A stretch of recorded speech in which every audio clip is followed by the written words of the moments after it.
আসসালামু আলাইকুম। আমন্ত্রণ বাংলা ভিশন সংবাদে আপনাদের সাথে আছি আমি ফাতেমা জান্নাত আইরিন।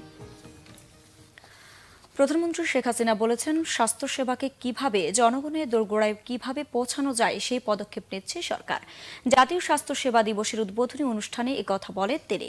সকালে বঙ্গবন্ধু আন্তর্জাতিক সম্মেলন কেন্দ্রে জাতীয় স্বাস্থ্যসেবা সপ্তাহ উদ্বোধন অনুষ্ঠানে যোগ দিয়ে প্রধানমন্ত্রী বলেন, 3টি মেডিকেল বিশ্ববিদ্যালয় প্রতিষ্ঠা করা হয়েছে। পর্যায়ক্রমে সব বিভাগে মেডিকেল বিশ্ববিদ্যালয় করা হবে। মেডিকেল কলেজ তৈরির ক্ষেত্রে শিক্ষার্থীদের মান বিবেচনায় নেয়ার কথা বলেন তিনি। এছাড়া আয়ুর্বেদিক, ইউনানি ও দেশীয় চিকিৎসার উন্নয়নেরও সরকার গুরুত্ব দিচ্ছে বলে জানান প্রধানমন্ত্রী শেখ হাসিনা। স্বাস্থ্য ও পরিবার কল্যাণ মন্ত্রণালয়ের উদ্যোগে প্রথমবারের মতো জাতীয় স্বাস্থ্যসেবা সপ্তাহের এবারের প্রতিপাদ্য স্বাস্থ্যসেবা অধিকার, শেখ হাসিনার অঙ্গীকার। দিবসটিতে বিশেষজ্ঞ চিকিৎসকদের দিয়ে স্বাস্থ্যসেবা প্রদান, স্বাস্থ্য অধিকার বিষয়ক সেমিনার, স্বেচ্ছায় রক্তদান সহ নানা কর্মসূচি হাতে নেওয়া হয়েছে বলে জানিয়েছেন স্বাস্থ্যমন্ত্রী জাহিদ মালিক। সেবা সপ্তাহ শেষ হবে 23 এপ্রিল। অবশেষে বিজিএমইএ ভবন ভাঙতে আনুষ্ঠানিকভাবে কাজ শুরু করেছে রাজধানী উন্নয়ন কর্তৃপক্ষ রাজুক। সকালে নির্বাহী ম্যাজিস্ট্রেট অলিউর রহমানের নেতৃত্বে রাজুকের একটি দল বিজিএমইএ ভবনে আসে।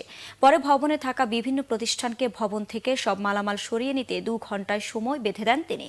রাজুকের ম্যাজিস্ট্রেট জানান, ভবনটি ভাঙার আগে গ্যাস, বিদ্যুৎ ও পানির সংযোগ বিচ্ছিন্ন করা হবে।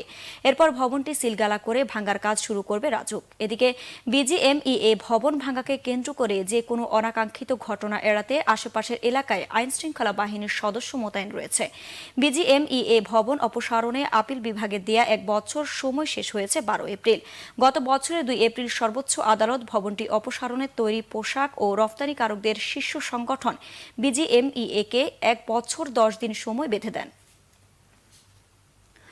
কেন্দ্র থেকে প্রত্যাহারের ঘোষণা দেওয়া হলেও 11 দফা দাবিতে দেশের বিভিন্ন জায়গায় অনির্দিষ্টকালের কর্মবিরতি শুরু করেছে নৌযান শ্রমিকদের একাংশ। কর্মবিরতির ফলে খুলনা ও মংলা সহ সারা দেশে নৌপথে পণ্য পরিবহন বন্ধ হয়ে গেছে। চরম ভোগান্তিতে পড়েছে আমদানি রফতানিকারক ও সংশ্লিষ্ট ব্যবসায়ীরা। নৌপথে সন্ত্রাস, চাঁদাবাজি ও ডাকাতি বন্ধ সহ 2016 সালের ঘোষিত বেতন স্কেলের পূর্ণ বাস্তবায়ন, ভারতগামী শ্রমিকদের ল্যান্ডিং পাস প্রদান ও হয়রানি বন্ধ, নদীর নাব্য রক্ষা সহ 11 দফার দাবিতে এ কর্মসূচি পালন করছে তারা। বাংলাদেশ নৌযান শ্রমিক ফেডারেশন খুলনা জেলা কমিটির সাংগঠনিক সম্পাদক দেলোয়ার হোসেন জানিয়েছেন, ঢাকায় যে বৈঠক হয়েছে সেখানে তাদের কেউ উপস্থিত ছিলেন না। এদিকে ধর্মঘটের কারণে চাঁদপুর থেকে নারায়ণগঞ্জ ও ঢাকা রুটে কোনো লঞ্চ ছেড়ে যায়নি। এতে ভোগান্তিতে পড়েছে সাধারণ মানুষ। ফ্রান্সের রাজধানী প্যারিসের 850 বছরের পুরনো নটর ডেম গির্জায় ভয়াবহ অগ্নিকাণ্ডের ঘটনা ঘটেছে। কয়েক ঘণ্টার চেষ্টায় আগুন নিয়ন্ত্রণে এনেছে ফায়ার সার্ভিস। ক্ষতিগ্রস্ত গির্জা সংস্কারের প্রতিশ্রুতি দিয়েছেন দেশটির প্রেসিডেন্ট ইমানুয়েল ম্যাখো। প্যারিসের স্থানীয় সময় সোমবার বিকেলে এই ঘটনা ঘটে। আগুন লাগার পরপরই ভবনটি ঘিরে ফেলা হয়।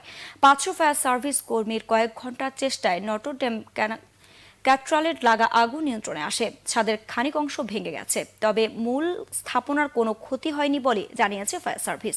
পরে ক্ষতিগ্রস্ত গির্জা পরিদর্শনে যান ফ্রান্সের প্রেসিডেন্ট ইমানুয়েল ম্যাখো। ঐতিহ্যবাহী এই স্থাপনা ক্ষতিগ্রস্ত হওয়ায় দুঃখ প্রকাশ করেন তিনি। মঙ্গলবার থেকেই ক্যাথেড্রালের সংস্কার কাজ শুরু করার কথা জানান ম্যাখো। পরের সংবাদ দুপুর 2টায়। এর আগে একটাই রয়েছে নিউজ টপ 10 দেখার আমন্ত্রণ রইল। এছাড়া ফেসবুকে বাংলা ভিশন সংবাদ সরাসরি দেখতে লগ ইন করতে পারেন facebook.com/বাংলাভিশনে। এতক্ষণ সাথে থাকার জন্য ধন্যবাদ সবাইকে।